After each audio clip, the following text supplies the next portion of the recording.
నా పేరు వివేక్. మా ఫాదర్ పేరు కేశమణి రాజు. రీసెంట్ గా ఫీవర్ వచ్చింది. మేము నార్మల్ ఫీవర్ అని చెప్పేసి లైక్ తీసుకున్నాము. తర్వాత కాలు వాపడం స్టార్ట్ అయింది. డాక్టర్ దగ్గరికి తీసుకెళ్తే క్రియేటిన్ టెస్ట్ చేపిస్తే 7 వచ్చింది. నెఫ్రాలజీ దగ్గర తీసుకెళ్లారని చెప్పారు.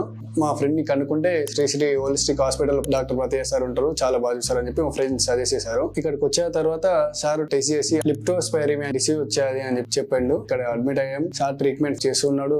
డే బై డే మాకు అప్డేట్స్ ఇచ్చారు. సార్ తో పాటు క్రిటికల్ కేర్ నీలిమ మేడం ఇద్దరు 14 days ట్రీట్మెంట్ అని చెప్పారు. మధ్యలో వెంటిలేటర్ పైకి 2 times వెళ్ళారు. వెంటిలేటర్ పైన దాదాపు 6-7 days ఉన్నాడు. 12 to 15 times డయాలసిస్ అయింది. ఇప్పుడు యూరిన్ అవుట్పుట్ రెగ్యులర్ వస్తుంది. కంప్లీట్ గా మా డాడీ నార్మల్ అయ్యారు.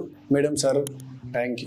హలో అండి, రాజు అనే పేషెంట్ కార్డియాక్ పేషెంట్. హార్ట్ లో స్టెంట్స్ పడ్డాయి. ట్రావెల్ అని చెప్పి కేరళ సైడ్ వెళ్లారు. అప్పుడు లెప్టోస్పైరోసిస్ అనే డిసీజ్ రావడం జరిగింది. కిడ్నీస్ అండ్ లివర్ పూర్తిగా ఖరాబ్ అయిన పరిస్థితి. అడ్మిట్ అయిన రోజు అసలు యూరిన్ అవుట్పుట్ కంప్లీట్లీ నిల్ అండి. ఇమీడియట్ గా డయాగ్నోస్ చేసి యాంటీబయాటిక్ స్టార్ట్ చేసి డయాలసిస్ స్టార్ట్ చేయడం జరిగింది. ఆల్మోస్ట్ 32 days మన దగ్గర ఉన్నారు. సో ఈ అంతా ప్రాసెస్ లో కిడ్నీస్ రికవర్ అవ్వడానికి ఇంత టైం పట్టింది. అండ్ దీంతో పాటు తనకి మజిల్ సివియర్ గా డ్యామేజ్ అయింది. సివియర్ రాబ్డోమైలిసిస్ అంటాము. దాని వల్ల కిడ్నీ రికవరీ కూడా బాగా డిలే అయింది. ఈ ప్రాసెస్ లో తనకి రెస్పిరేటరీ మజిల్ వీక్నెస్ కూడా రావడము, దెన్ వెంటిలేటర్ మీదకి వెళ్లారు. But appropriate care and treatment వల్ల కరెంట్లీ తను నార్మల్ యూరిన్ అవుట్పుట్ తో డిశ్చార్జ్ అయ్యారు.